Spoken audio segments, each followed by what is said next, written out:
16ရက်8လား好是哪一些写手？ ဟော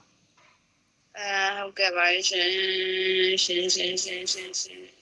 ဘာလို့ဒီကလေးမှန်းတော့ကဲ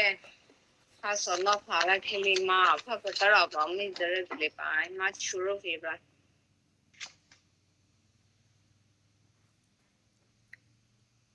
နည်းနည်းပေါ့နော်နည်းနည်းရှာဒီစားတာမှာလေဒီလိုနမိတ်လက္ခဏာမှာလေရှစ်ပြန်ကြ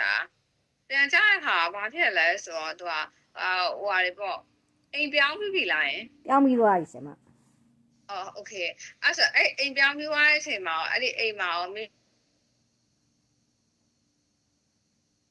ဆက်မှာလောက်ခဲ့တဲ့ကုတူတွေဌာနတွေပေါ့နော်အကုန်လုံးကို ဟုတ် ဝက်ပါဟုတ်ကြားလားရှင် ဟုတ်ကြော မကြားလိုက်ရဘူး ဟုတ်ရှင်အိမ်ပြောင်းပြီးသွားပြီဆိုလို့ရှိရင်ねအဲ့အိမ်ပြောင်းပြီးသွားလို့ရှိရင်ယခုပြောင်းတဲ့အိမ်မှာမိမိပြုခဲ့တဲ့ပေါ့နော်ဌာနတွေတီလာတွေကုတူတွေပေါ့နော်အဲ့ကုတူတွေကိုအဲ့မြင်အမမြင်အပ်တယ်ဦးတဲ့အမြပေးဝေလိုက်ပါအောင်နဲ့ ဟုတ် ဘာ ကဲ့ ဖြစ် ဆ လဲ ရာ ဆိုတော့အဲ့နာမှာရှိရမြင်အမမြင်ရတရားဒီအကိုရှိရနေပြီးတော့ပေါ့နော်ဒီလိုမျိုးဟိုပေါ့နော်မေတ္တာပို့တံပေါ့နော်အမြဝေတံပေါ့နော်အဲ့လိုမျိုးပေါ့နော် blessing ခံယူခြင်းနာမျိုးတွေရှိတယ်လို့ပြထားတယ်ပြထားပြီးတော့ဘာတစ်ခုပေါ့နော်နည်းနည်းလေးရှိတယ်ဆိုတော့သူကနည်းနည်းဒီနေရာမှာနက်ခက်ကပေါ့နော်သူကနည်းနည်းလေးဟိုပေါ့နော်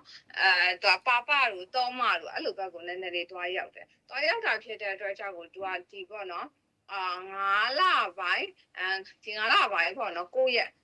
မကြော်ခင်ထိယူတာနည်းနည်းလေးသူကအဲ့လိုအနှောက်အယှက်တိုက်ခံရှိရပေါ့တစ်ခုပြီးတစ်ခုနည်းနည်းလေးအနှောက်အယှက်တိုက်ခံဖြစ်တတ်တယ်အဲ့လိုအနှောက်အယှက်တိုက်ခံမဖြစ်ရလေအောင် coffee တစ်ခွက်ကိုဖျားလှူပေးရမယ် ဟုတ်ကဲ့ coffee တစ်ခွက်ဖျားကိုနေ့စဉ်9ရက်တီလှူပေးရမယ် ဟုတ်ကဲ့ လှူပေးပြီးရခါမှာတော့တစ်ခုရှိရဘာလဲဆိုတော့ပေါ့နော်ထိုးစလေးပါဟာဟိုပေါ့နော်အရင်ပေါ့နော်အမေကဘယ်လိုပြောလဲဆိုတော့လောကပါလာရက်ခံမယ်လို့ရပြီးပြောလဲဆိုအရန်ထိလွယ်ချလွယ်နေတဲ့စာတာတစ်ခုတည်းကိုရောက်နေတာတဲ့အတက်ရင်လည်းအရန်တက်တော့မှထုံနဲ့တက်တယ်ပေါ့နော်အဲ့လိုမှတစ်ခုဖြစ်ရှိရင်လည်းတစ်ခုဘာမှမဟုတ်တာလေးနဲ့လည်းတစ်ခုအတိုက်ခံဖြစ်တာမျိုးပေါ့နော်အဲ့လိုပဲဖြစ်တတ်တာမျိုးဖြစ်တဲ့အတွက်ကြောင့်တဲ့စိတ်လည်းမပူပါနဲ့တဲ့အမြဲရှေ့မှာရောနောက်မှာရက်ပြီးတော့နေတယ်ပေါ့နော်အမြဲရှိရပေါ့နော်ဒါဒီလိုမျိုးပေါ့နော် accident ဆိုတာလေဒီလောက်နဲ့ပဲပြီးသွားတယ်လို့ပဲပေါ့နော်ဒါကန်ဒီလောက်ထိပဲပြီးသွားတယ်လို့ပဲစိတ်ထဲမှာသတ်မှတ်ပြီးတော့ဆက်မဲ့ယုံကြည်လိုက်တဲ့ ဟုတ်ကဲ့ ပြီးတော့ဘာပြောလဲဆိုတော့